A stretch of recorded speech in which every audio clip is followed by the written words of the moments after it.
A partir de 1595, Cartagena fue elegida como principal puerto de permisión de esclavizados, que serían distribuidos al interior de nuestro país. Lo que hemos encontrado es que la presencia de hombres negros está desde el primer momento del encuentro. En esta época, África ya tenía una población aproximada de 200 millones de habitantes.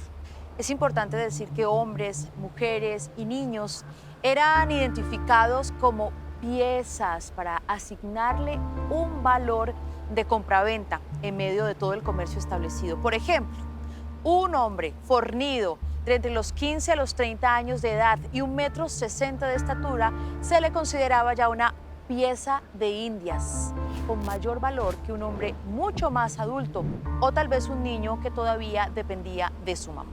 Cuando entra el periodo de la conquista, del descubrimiento y la conquista, ya hay en España, en Cádiz, verdaderas cofradías de negros, ¿no? Que participaban en los eventos religiosos del Corpus Christi, de la Navidad, con comparsas. Un sistema que destruyó el entorno familiar de los capturados en África durante su travesía y específicamente en la llegada a este nuevo mundo.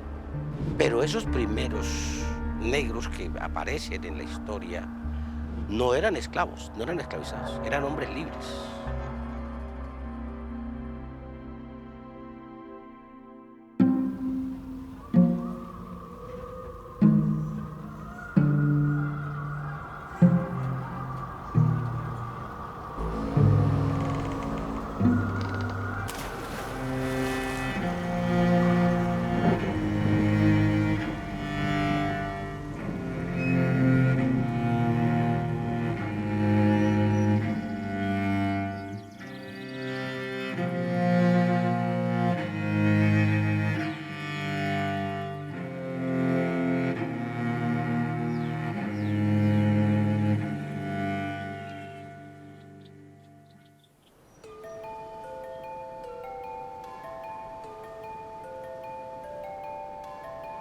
La condición de cómo llegaban a Cartagena los esclavizados procedentes de África era deplorable.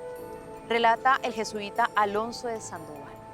Vienen de 6 en 6 con argollas por los cuellos en las cadenas, y estos mesmos de 2 en 2 con grillo en los pies, de modo que de pies a cabeza vienen aprisionados debajo de cubierta, cerrado por fuera. Que no hay español que se atreva a poner la cabeza sin almadearse.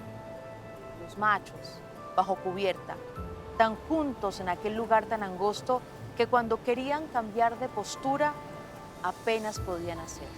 Las hembras estaban sobre cubierta y se echaban donde querían. Creo que la travesía transatlántica, el secuestro, el maltrato y el cosificar a los seres humanos negros, africanos, es un error de la humanidad que difícilmente se puede equiparar con otro. Et beaucoup mouraient. Évidemment, les femmes étaient violées, évidemment, par les esclavages, etc. Et donc, les conditions extrêmement atroces, où beaucoup de morts. Et ceux qui survivaient maintenant, quand les navires étaient là, on les mettait dans les navires. La trata es la cosa más oprobiosa porque deshumaniza. Y por eso la lucha de los esclavizados es la recuperación de la humanidad.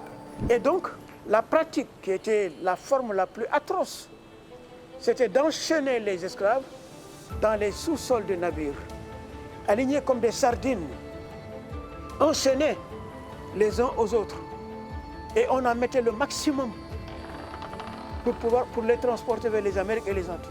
Et évidemment, vous devinez les conditions terrifiantes dans lesquelles ces gens-là se sont retrouvés, avec tout ce qui leur arrivait sur le plan naturel. Ils ne pouvaient pas bouger. Et la violence des gardes qui venaient de temps en temps, les frappaient, regardaient, etc., pour voir s'ils se parlaient. Beaucoup mouraient dans cet endroit. De temps en temps, comme c'était des investissements, il fallait les garder un peu vivants pour les amener.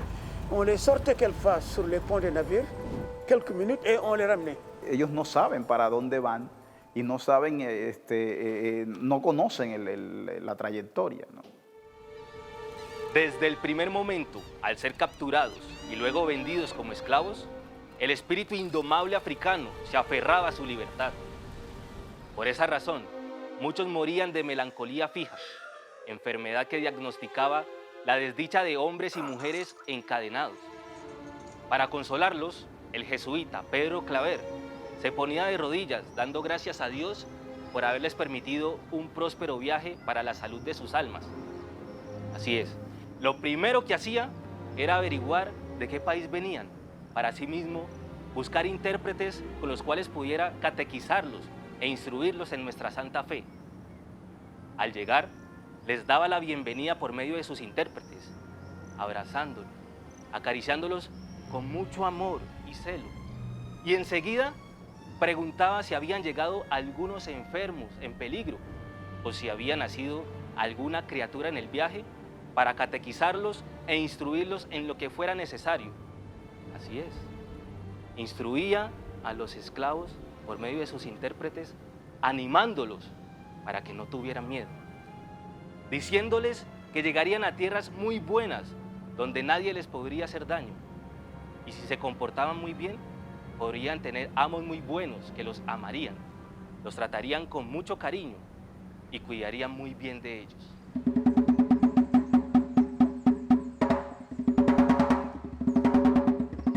Cuando uno habla de San Pedro Claver, uno habla de un momento, y usted me explicaba la importancia de entender el contexto, porque para algunos, pues sí, estaba sirviendo como jesuita a la Iglesia Católica, pero dentro de la trata esclavista. Ayúdeme a entender eso, cómo funcionaba para que fuera santo. Sí, en ese momento los jesuitas no podían pensar en otra forma, sino acoger esa realidad de la esclavitud. Era fuera de todo esquema real el pensar que podían estar libres en ese momento. Todavía no se hablaba mucho de eso. Por eso el trabajo que realizaban era en función del apostolado, pero también se interesaban mucho por las personas. Y San Pedro Claver particularmente tenía mucho cuidado con las personas que venían de acá. Sí, usted me ha puesto un ejemplo sobre la sociedad que somos hoy. Sí. En 100 años, ¿qué no estamos haciendo bien? ¿Qué podríamos plantearnos? Nos al menos estaríamos equivocando hoy. En lo que estamos insistiendo mucho hoy en día, en la inclusión.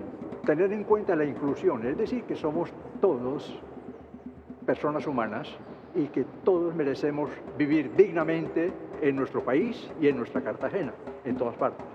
Eso no lo hemos logrado, porque hay rescoldos o recuerdos del tiempo de la colonización, en donde había amos y afrodescendientes.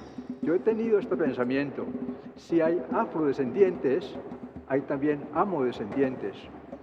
Y eso condiciona mucho nuestra situación actual en Colombia, porque hay restos de mentalidades que guardan estos vestigios de los amodescendientes, que son de los amos de ese tiempo. Y tenemos que despojarnos de ese esquema, de esas huellas que dejó el tiempo de la colonización y el tiempo de la esclavización, para vivir una época nueva.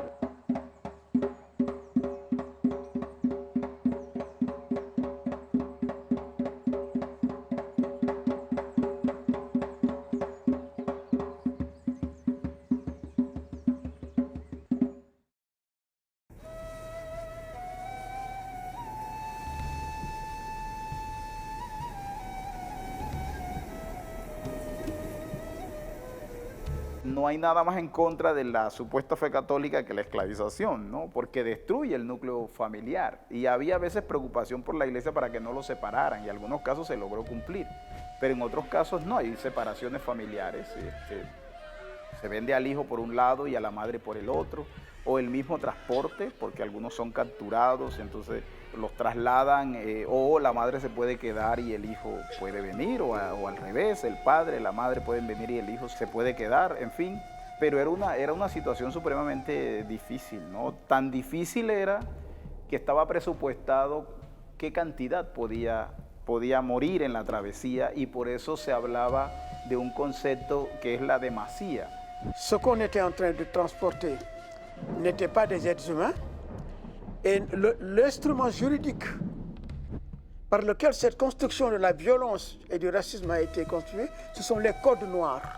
La demasía es que si tú tenías derecho legalmente a transportar 300 o 400 o 500 esclavizados, podías transportar un poco más, un 10% más que eso que transportaste, para tratar de suplir las pérdidas que se producían en el camino. Y pues es un negocio, es una mercancía, es como si tú vas a transportar papas o maíz o yuca o cacao, y entonces mides qué cantidad de esa carga se te puede pudrir en el trayecto, y entonces hay que, pues por supuesto, tratar de suplirlo de alguna manera para que el comerciante no pierda. Et dans le Code noir, un des premiers articles définit l'esclave comme un bien meuble, pas comme un être humain, un bien meuble. Ce n'est pas un être humain. Et donc, est ensuite défini quelles conditions on les capture, les punitions qu'on doit leur infliger et comment il faut les traiter. El comercio negrero esclavista generó nuevos oficios como asentistas, comerciantes grandes, comerciantes pequeños, negreros, empleados nuevos de factoría. Todo un sistema que prefería a los esclavos bautizados para alejar de la ciudad las supersticiones y también los pecados que decían traían los no bautizados. Prohibían la llegada de esclavizados musulmanes y pedían además que vinieran a las Américas los esclavos provenientes de Guinea, porque decían eran más laboriosos y alegres. Todo un sistema que diseñaba o valoraba a hombres, a mujeres, a niños, de acuerdo a su capacidad para producir ingresos. Los imperios europeos aprendieron a conocer las capacidades, las habilidades y lo que llamaban ellos las tachas o defectos de los africanos que traían, ¿no?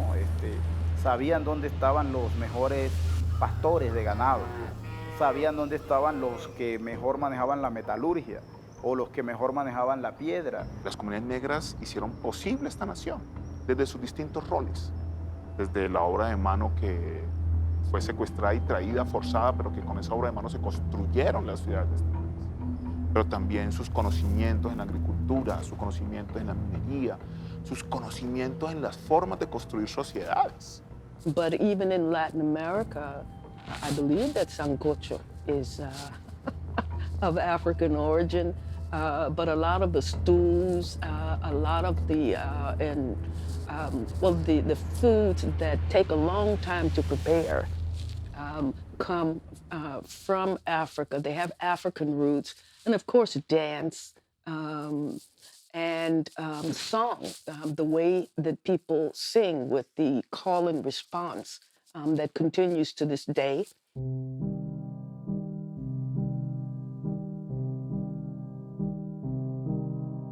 Por el orgullo étnico, mi poema titulado Soneto a mi negrura. Mi fortaleza física y mental es un mar de glorias, de gran valor, herencia que yo guardo con honor, esencia fina de mi África ancestral. Vive en mi ser esa negra agustina y siento al guerrero Pencos Biojó,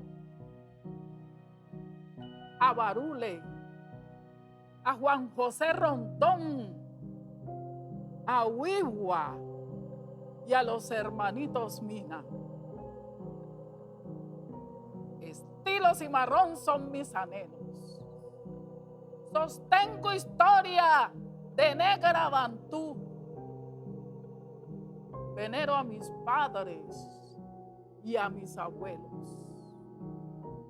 Y airosa vivo por esa virtud. Por eso gritaré que yo soy negra. Yo rindo culto a mi color. Soy negra.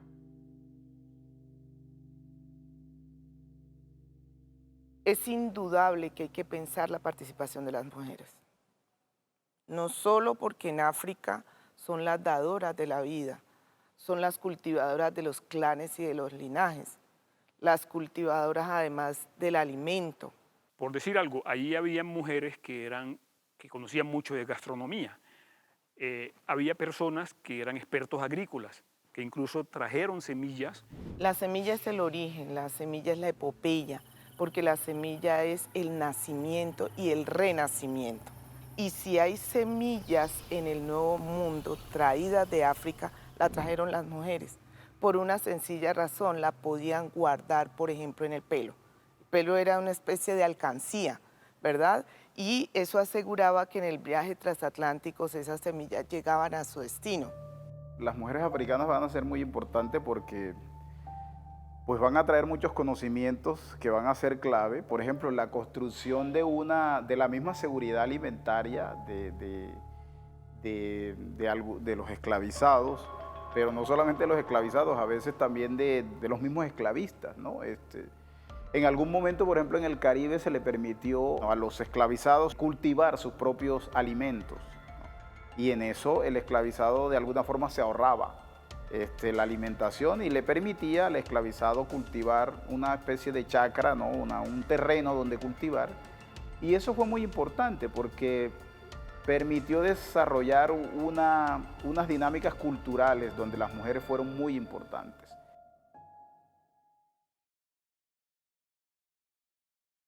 Qué bonita es Cartagena, son bonitas sus murallas. Qué bonita es Cartagena, son bonitas sus murallas. Para recordar en ella, tiene que llegar a la playa. Que recuerdo de África, que recuerdo de África, que recuerdo de África, que recuerdo de África, que recuerdo de África, que recuerdo de África. Los esclavos en Cartagena no se pueden olvidar. Los esclavos en Cartagena no se pueden olvidar. Amarrados con cadenas, no podían ni gritar. On les amenait dans les plantations ou dans les mines. Et donc, plantation et mine, c'est l'autre forme de violence. Il fallait que le nombre d'esclaves qu'on amène travaille le maximum pour être rentable. Et évidemment, c'est la violence qui était imposée aux esclaves pour qu'ils soient rentables par le fouiller, par les membres qu'on coupait, parce que les codes légitimes qu'on coupe les bras, etc., les oreilles, s'il y avait certaines formes de résistance. Évidemment, ceux qui échappaient, si on les attrape, ils étaient tués, etc. Los primeros esclavos e incluso afrodescendientes libres que llegaron, por ejemplo, a Cartagena de Indias, eran africanos, pero no venían de África. Eran afrodescendientes y llegaron aquí con conquistadores, con funcionarios, con obispos, con arzobispos. Eran los llamados negros ladinos. Ellos fueron, como los demás, los que se vincularon a esos viajes, con Cristóbal Colón, posteriormente con Ojeda, con Rodrigo de Bastidas, con Pedro Heredia. Allí venían negros que no eran esclavizados, eran hombres libres. Et donc, l'extrême violence de l'exploitation économique dans les champs de coton et dans les mines. Et on sait que les esclaves ne survivent pas plus de 3 ou 4 ans, 5 ans. C'était l'hécatombe, évidemment. Et donc, il fallait amener le maximum. C'est là que donc, ça atteint cette dimension industrielle. A pesar de la idea de que son mercancía, de que son objetos, de que se vuelven objetos, al final esa especialidad y el conocimiento de las habilidades que tienen es lo que nos permite generar un proceso de humanización de estas personas. Y ellos usan esa habilidad también para tratar de generarse mejores condiciones de vida en medio de la esclavización. Que los afrodescendientes debemos sentirnos absolutamente orgullosos de nuestros antepasados que llegaron a diferentes continentes a luchar por sus libertades, a construir sociedad, a transferir su legado cultural, a demostrar resistencia para ganar sus espacios y sus derechos, y que toda nuestra historia ha sido construida a base de esfuerzo, sacrificio, talento, pero sobre todo buscando siempre ganarnos un espacio a partir de nuestro talento y a partir de consolidar nuevas oportunidades.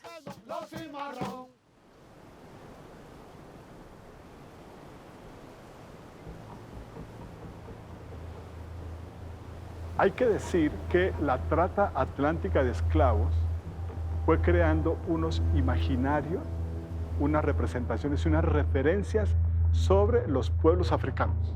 Después de la Inquisición hay unas prácticas que la Iglesia satanizó a los afros. Los africanos llegaron con su cultura, una cultura en crisis, una cultura en trance, una cultura arrancada que tiene que asentarse en un nuevo territorio. Allí hay otros temas asociados a la conexión espiritual. Las conexiones espirituales que tienen que ver con la muerte, el nacimiento, la reencarnación. Entonces son fenómenos no muy fáciles de explicar. Con ellos llegó Shango, llegó Yemanyá, llegó Olorum, llegó todo el Olimpo Yoruba y todos los Olimpos de los otros pueblos. Tenemos prácticas ancestrales que son netamente africanas y que hoy perviven en el Chocó, como es tener personas con virtudes que tienen la posibilidad de comunicar experiencias entre generaciones. El baile, el canto también fue importante porque la iglesia allí vio una posibilidad no solo de reprimirlos, como de alguna manera lo hizo San Pedro Claver en un momento, sino también de poderlos integrar a las procesiones religiosas, los cantos, los tambores, las danzas, y allí es en donde nacen los carnavales. Las mujeres durante la esclavización fueron designadas desde temprana edad para producir y reproducir sus cuerpos al servicio de la misma esclavización. Un doloroso caso es, por ejemplo, una cuadrilla minera en el Pacífico colombiano. 10 hombres esclavizados mantenían relaciones sexuales con una sola mujer. Muchas veces esta mujer trabajaba como la concubina del esclavizador, pero además de limpiar y cocinar, era la única mujer a la que tenían acceso los esclavizados. Mujeres que enfrentaron con valentía la naturalización de la condición de esclavitud perpetua sobre sus cuerpos y descendientes y lograron muchas veces vencer las estructuras que se les oponían y también las economías que las explotaban. Cuando yo no conocía África me la imaginaba, ese punto de partida donde los ancestros nuestros vinieron de acuerdo a la historia que nos enseñaron, pero cuando conocí África hice conciencia de lo que ya sabía y reafirmé más esa necesidad de seguir luchando por el bienestar y la libertad real de los pueblos nuestros. Soy feliz porque me conecto con los tambores de África, me siento en África, porque mi pueblo es un rincón de África. Por eso, cuando siento esos tambores, cuando los sueno y escucho otros sonándolo, me siento feliz. Y si lo canto mucho más. Cuando uno recorre las calles de África, ve a la gente nuestra, dice, allí estamos, somos un solo pueblo y vale la pena seguir manteniendo ese legado que los ancestros nuestros siempre han defendido, que es la dignidad del pueblo nuestro.